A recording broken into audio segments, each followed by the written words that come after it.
will never rise. Okay. According to the Webster's English Dictionary, the definition of a martyr is one who is put to death or endures great suffering on behalf of any belief, principle, or cause. This definition is most befitting to one of our greatest ancestors in a long lineage of noble warriors. The one we speak of is the revolutionary Fred Hampton. We work with anybody and form coalition with anybody that has revolution on their mind. We're not a racist organization because we understand that racism is an excuse used for capitalism, and we know that racism is just a byproduct of capitalism. Everything would be all right if everything was put back in the hands of the people, and we're going to have to put it back in the hands of the people.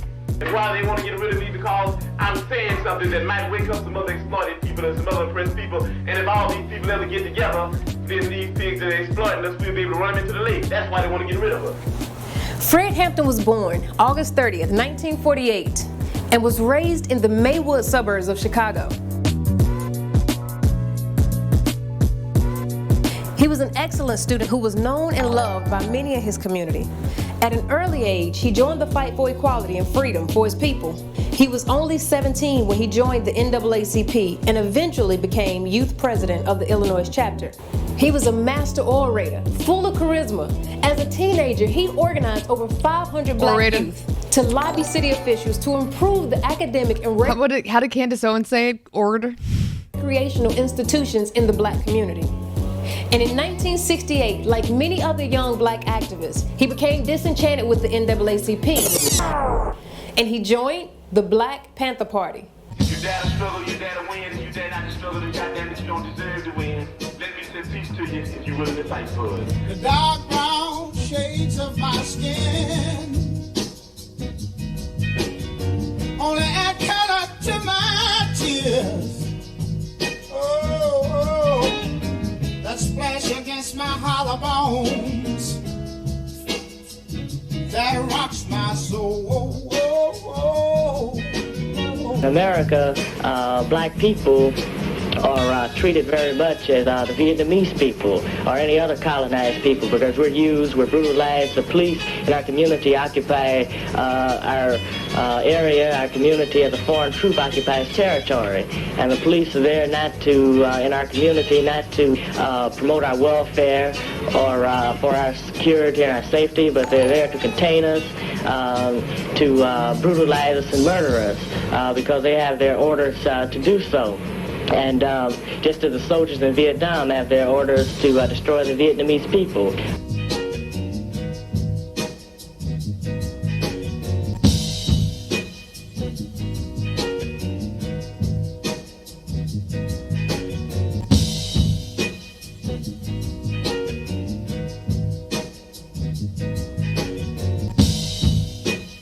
Once again, his charisma and orator skills shot him through the ranks of the Black Panther Party. He eventually became the deputy minister.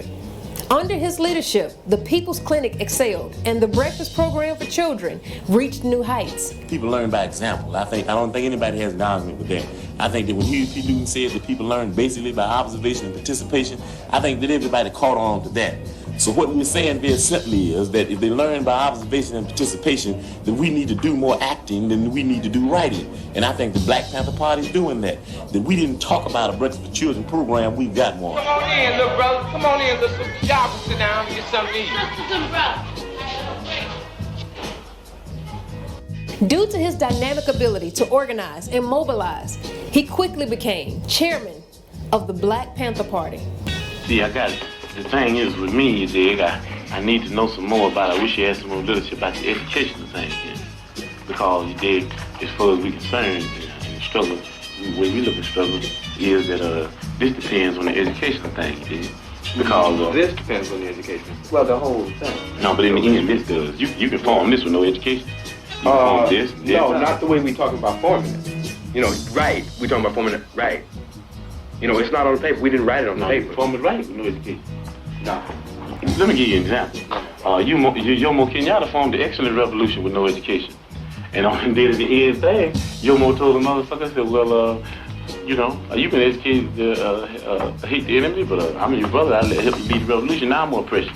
Another example, Papa Doc in Haiti. Papa Doc in Haiti hated everything white. Man, you couldn't put this white paper in front of Papa Doc's face. But he moved all the white people out and he took over and be oppressed. He did, cause of no education. And the people that have been educated, they just said that we don't hate the motherfucker white people, we hate the oppressor, whether he be white, black, brown, or yellow. So we got to know the educational program to find out what is going to be in the finale. A lot of people, what Jomo Kenyatta is called not a never a revolutionary, but an ex-revolutionary.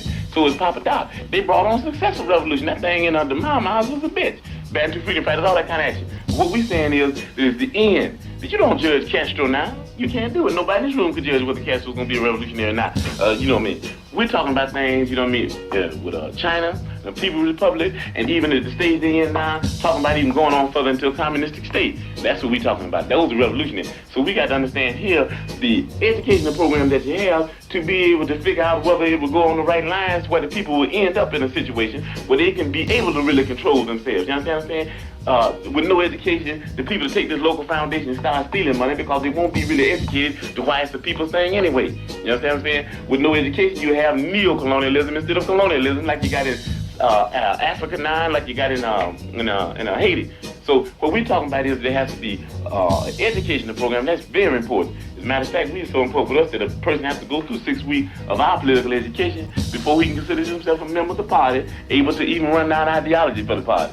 Why? Because if they don't have an education, then they're nowhere. You dig what I'm saying? They're nowhere because they don't even know why they're doing what they're doing. You might get people caught up in the emotionalist movement. You understand me? You might get them caught up in because they're poor. I had no idea the barrier of entry to enter the Black Panther Party. Party. Before you know it, they'll be capitalists, and before you know it, we have Negro imperialists. He began to cross color lines, organizing different ethnicities, and educating them about class and how it affects all people. Now, we say all power to all people. We say white power to white people. Brown power to brown people. I'm asking this honestly, chat. Whenever you read about the Black Panther Party in school, in high school, right? In your history book, how were the Black Panthers, how were they painted in your history books? Joining the AMC3 party is a simple follow. Did they mention that the Black Panther Party called for liberation for everyone struggling under the oppression of our capitalistic system, of our over-police system, of our political institution that did not dole out representation to everyone? Excuse me. In high school, the Black Panthers and Malcolm X were shown as bad examples. MLK was good, though. Exactly. Precisely. MLK was good. The Black Panthers were bad. Not even mentioned?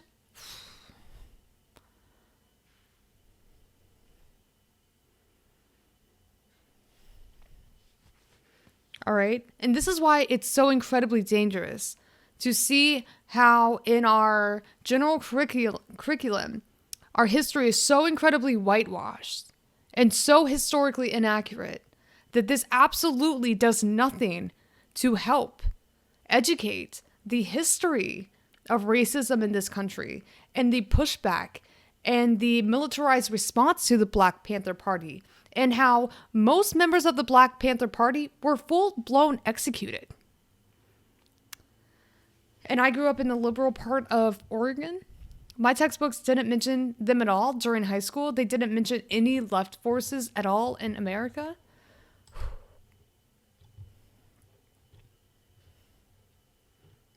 Executed for real by the FBI. COINTELPRO. Yellow power to yellow people. Black power to black people. All power to people. That's saying that no matter what color you are, there's only two classes. And that's saying there's a class over here and there's a class over there. And the reason that this class over here has never did anything to get this class off its back because this is lower, this is upper. This is the oppressed, this is the oppressor. This is the exploited, this is the exploiter.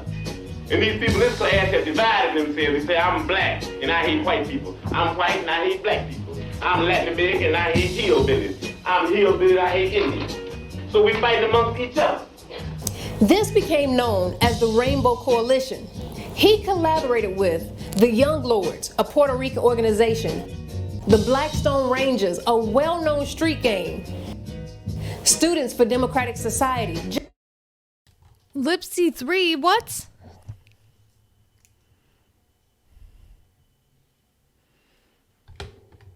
Just to name a few. This naming concept would eventually be adopted by Jesse Jackson, but the root of this concept began with Fred Hampton. And what made this man a powerhouse? His organizational skills were not limited to politics. He also orchestrated several gang truces around Chicago, encouraging them to uplift the black community, not tear it down. This was one of many qualities that led to severe hostility from the FBI and the Chicago Police Department. In the COINTELPRO, counterintelligence program, sanctioned by the United States government, J. Edgar Hoover launched the FBI to bring down and destroy the efforts of the Black Panther Party. Their goal was to rid the possibility of any black messiah arising. That's one that would rid the dysfunctions in their community, and one that would unify the people for change against the system of oppression. Hoover and the U.S. government fully understood that their prison system was available at their disposal to silence anyone who was looking to create change, especially revolutionary change. With Fred being such an agent of change that could mobilize people into action, he was definitely included amongst those arrested. He was arrested on trumped-up charges for robbing a store for $71 worth of ice cream bars. Yes. After being released, he went back to work immediately, working for the revolution. As Fred Hampton intensified his efforts, so did the Chicago police and FBI.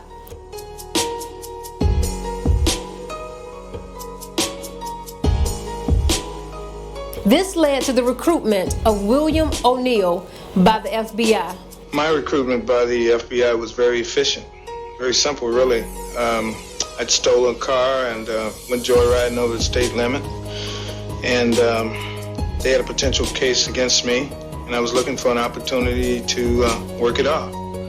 And a couple of months later, that opportunity came when FBI agent Roy Mitchell asked me to go down to the local office of the Black Panther Party and try to gain membership.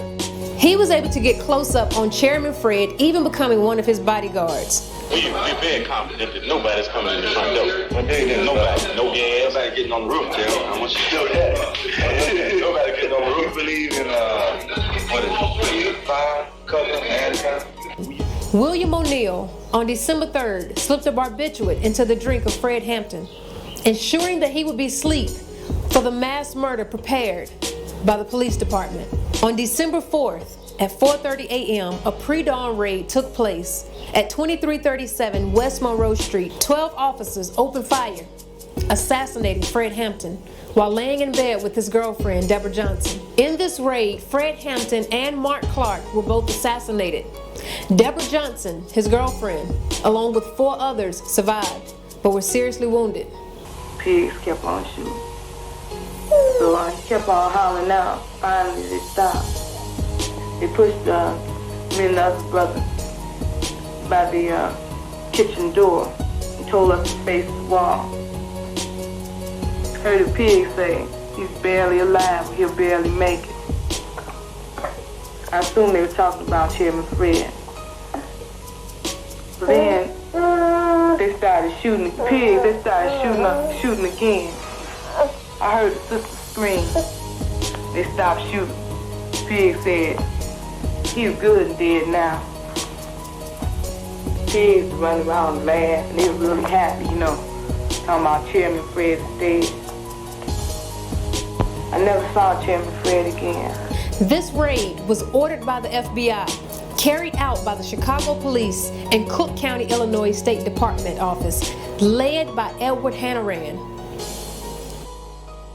This brutal act of state repression took the lives of one of the greatest revolutionary fighters at the tender age of 21.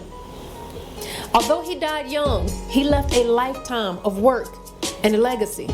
Over 5,000 mourners attended his funeral. Many argue that Chicago would be a different place if Fred Hampton were still here to continue the revolution. They came in our community just like a thief in the night.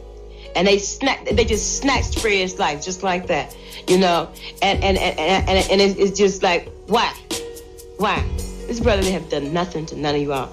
The only thing that this brother has done was to instill a sense of pride and dignity and self-determination in his people. This great leader gave his life for millions of black people in America today. But as Fred Hampton says, I might not be back, I might be in jail, I might be anywhere. But when I leave, you can remember I said with the last words on my lips that I am a revolutionary. I don't believe I'm gonna die because I got a bad heart. I don't believe I'm gonna die because of lung cancer. I believe that I'm going to be able to die what I was just the thing that I was born for. I believe that I'm going to be able to die high off the people. I believe that I will be able to die as a revolutionary in the international revolutionary proletariat struggle. And I hope that each one of you will be able to die in the international proletariat revolutionary struggle, or you didn't be able to live in it. And I think that struggle is going to come. Why don't you live for the people? Why don't you struggle for the people? Why don't you die for the people?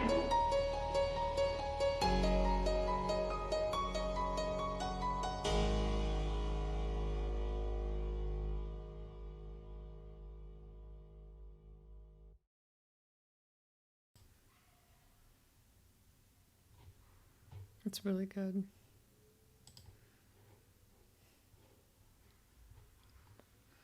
His son at his grave, which regularly gets shot up. Father's Day visit to the gravesite of Chairman Fred Hampton in Haynesville, Louisiana, where his tombstone is annually shot up by law enforcement and the community church adjacent was burnt down. Are you serious?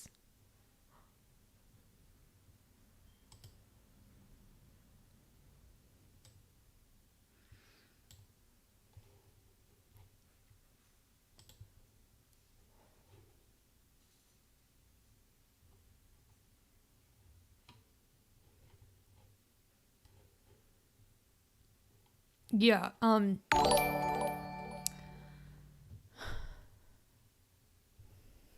you think the cops shoot it? Addie Slim, thank you for the follow. Yeah, so,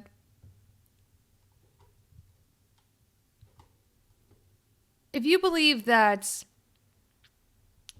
we don't have racial strife in this country to the point where maybe after beating their wives and drinking some beers, the cops show up to Fred Hampton's final resting spot and shoot at his gravestone, then I don't know what to tell you.